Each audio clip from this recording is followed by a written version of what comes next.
Good morning, folks. It is the last day of 2020 and we are looking at charts. What does that say about us? This is Ely Gold Royalties in the monthly time frame.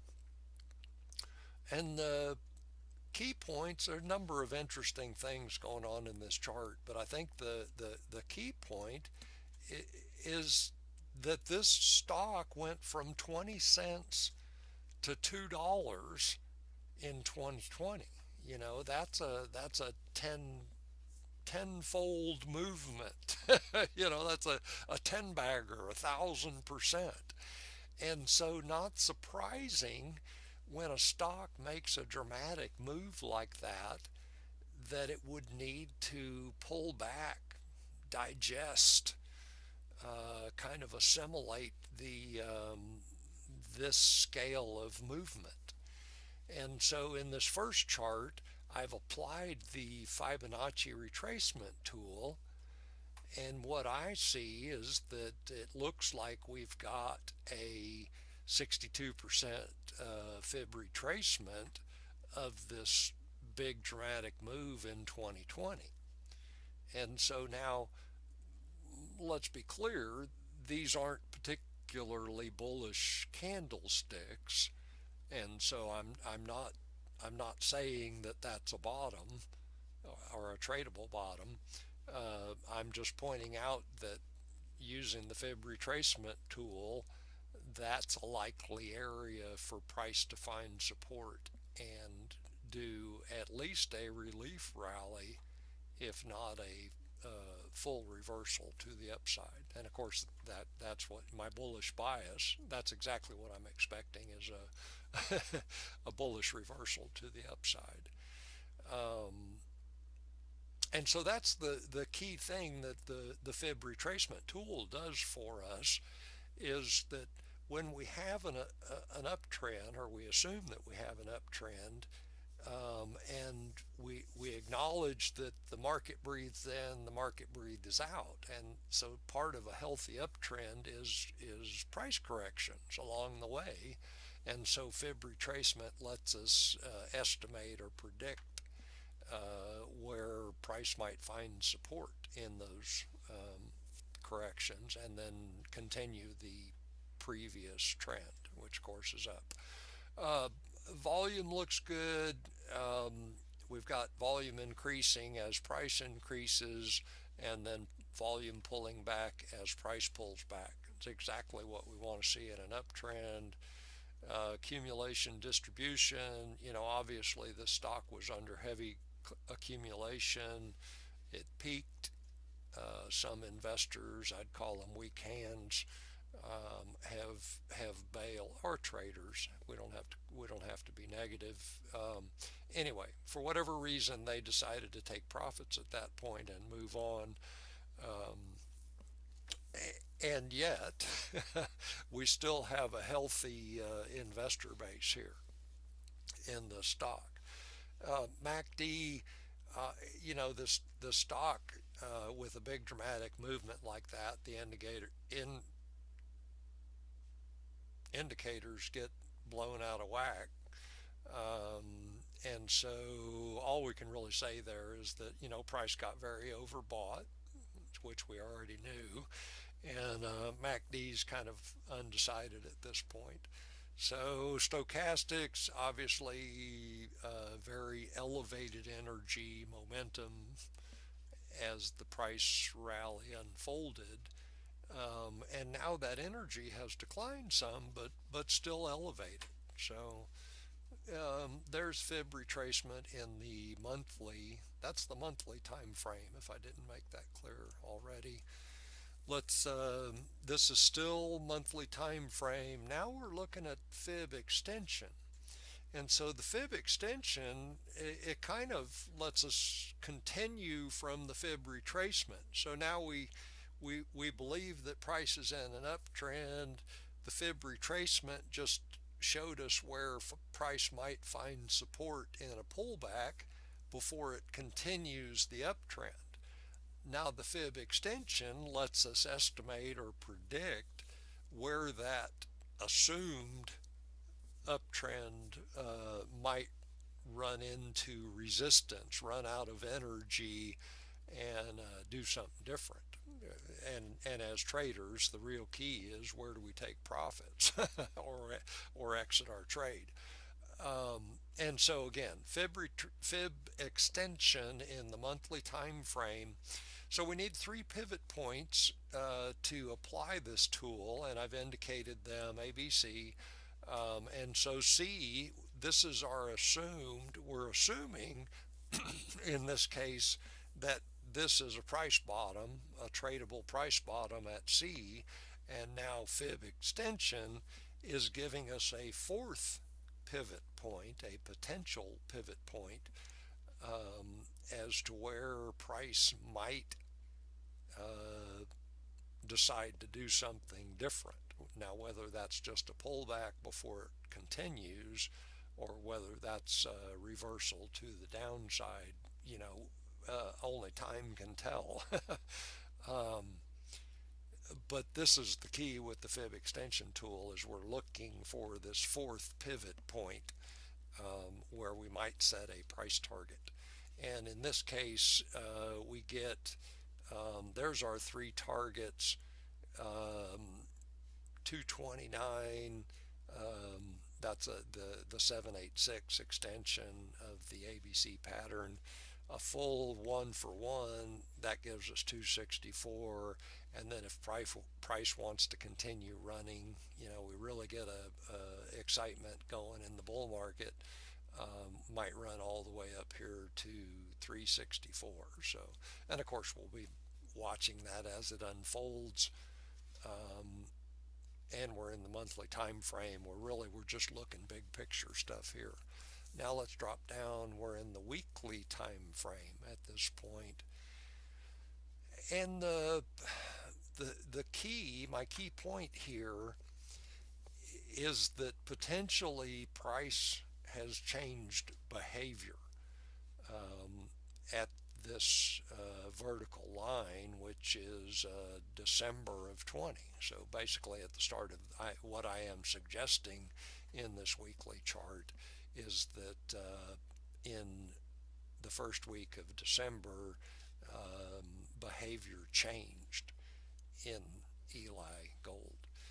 And so I'm saying that because, or one of the reasons, we've got MACD histogram starting to trend up, and this was very tentative. But anyway, we've got MACD suggesting that, perhaps we're about to see something different. And then we've got the stochastics. So whether you want to think of it as energy or momentum, they've started to turn up. And so that's my key point here in the weekly time frame, is that we may be seeing a change in behavior. If we wanted to be really aggressive with this trend line, we could do that and suggest that the breakout has already occurred, and not only the breakout, but breakout and then a pullback retest of the breakout level, with the expectation that the next move is up from there. I prefer to be more conservative, and we'll just draw that. That's a more conservative trend line, but just keep in mind that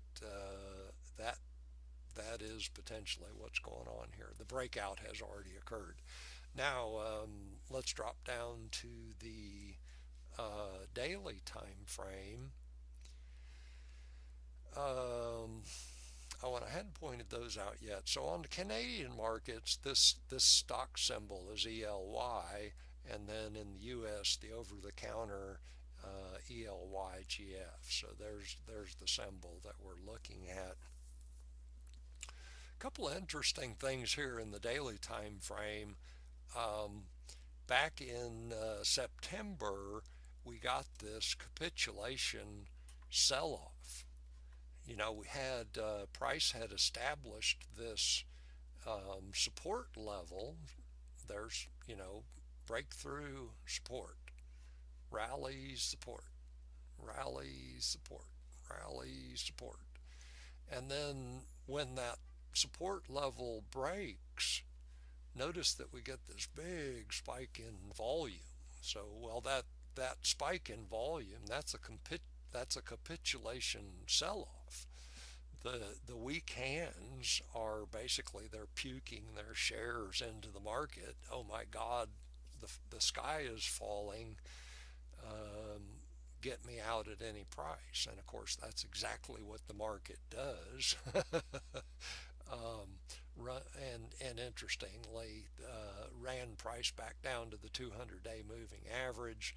Obviously, we had strong buyers who took the price, almost immediately back to where it had been.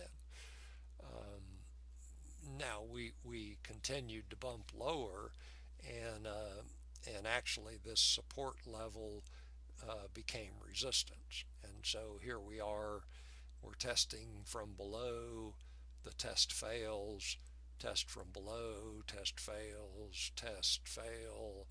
And so, and then finally we get this retreat down to the $1. We could point out that that's a $1 round number support level.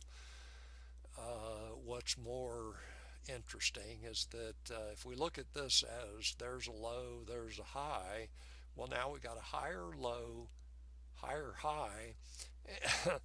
And it's not obvious if you look at it, but that's a dollar. What's the high there? $1.26, and that's $1.28. And so technically, this is a higher low, higher high, higher low, and the assumption is that price will start its next up leg from here. We'll have to wait and see what happens here at the $1.40ish level, and that's the support and resistance zone.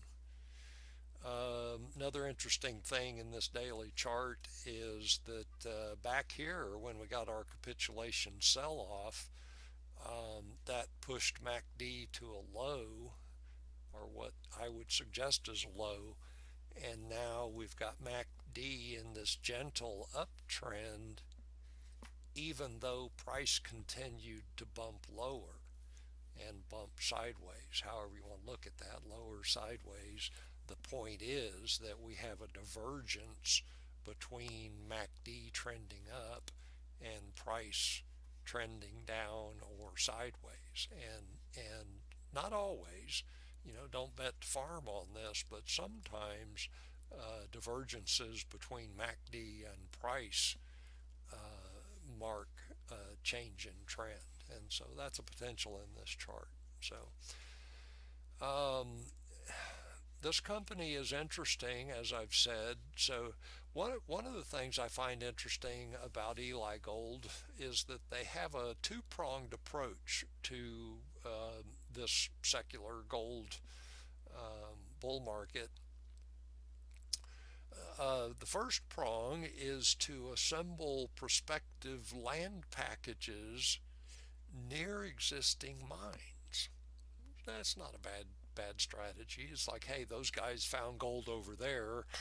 I'm gonna secure ownership or control of this land nearby in the hopes or the assumption that there will be gold on it as well. And so when they secure those land packages, they then sell them to other junior miners, companies that are actually in the business of exploring for and developing mineral deposits. And Ely Gold maintains a royalty on that prospective land package after it is sold. And so that's one prong of their business model. And then the second one is just buying outright, streaming and royalty agreements. So they build their portfolio of income streams in exchange for their capital. So, and that's something I find interesting about the royalty companies. They basically act as bankers in the gold and silver mining sector. Very expensive for a mining company to go to a traditional bank and borrow money because, banks don't like risk. If there was risk involved, they wouldn't lend you your money. I mean, that's kind of tongue in cheek, but um, and so the royalty companies, they're able to secure capital that they can provide to the mining companies in exchange for an income stream or a stream of precious metals production, ounces of gold and silver in hand, um, in exchange for capital.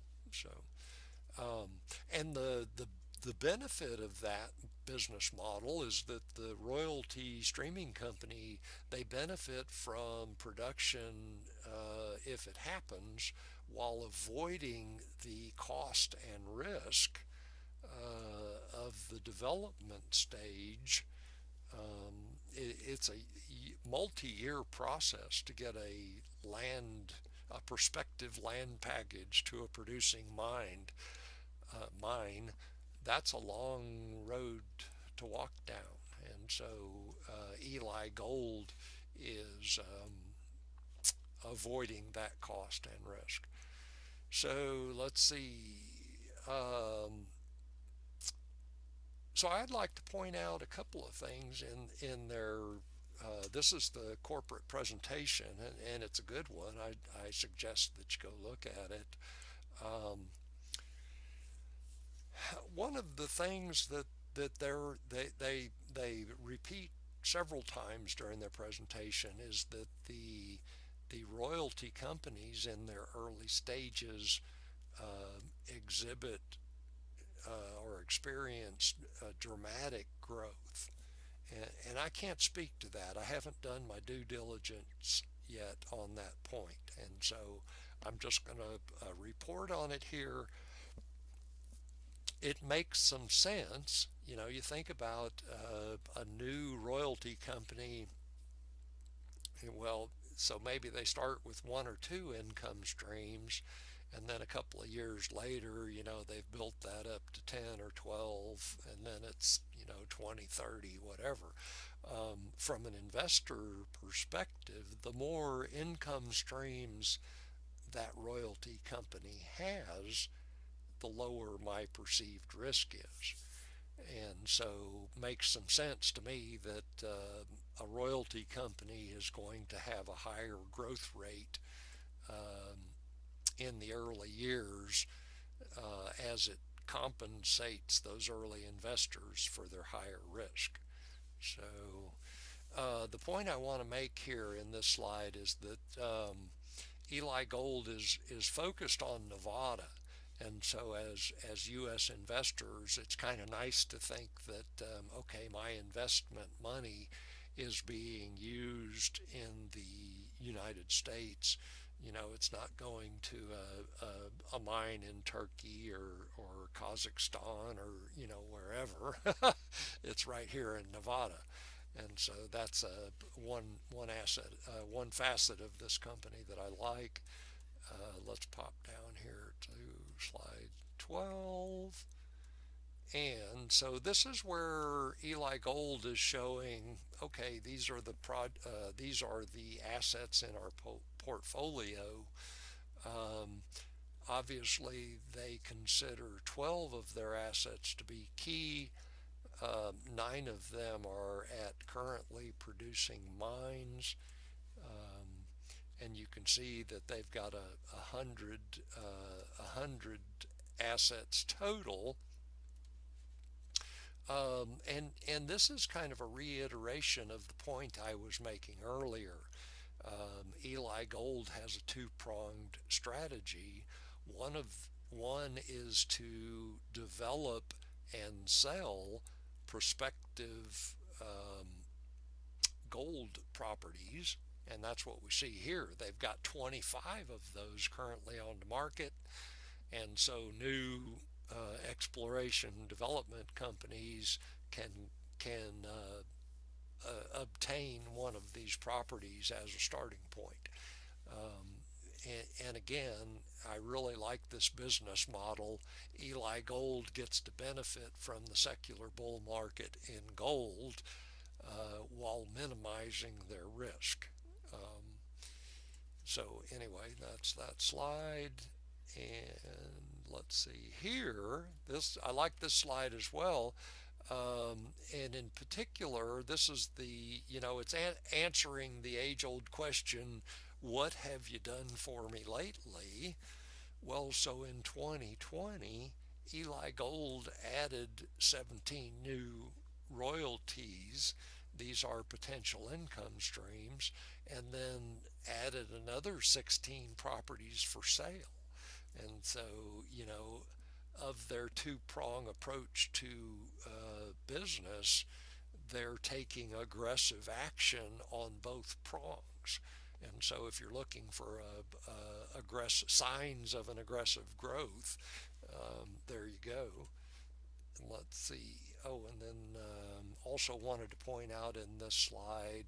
So we got some serious investors uh, already involved in this company. So Rick Rule at 9%, Eric Sprott at 17. So um, this isn't some shot in the dark.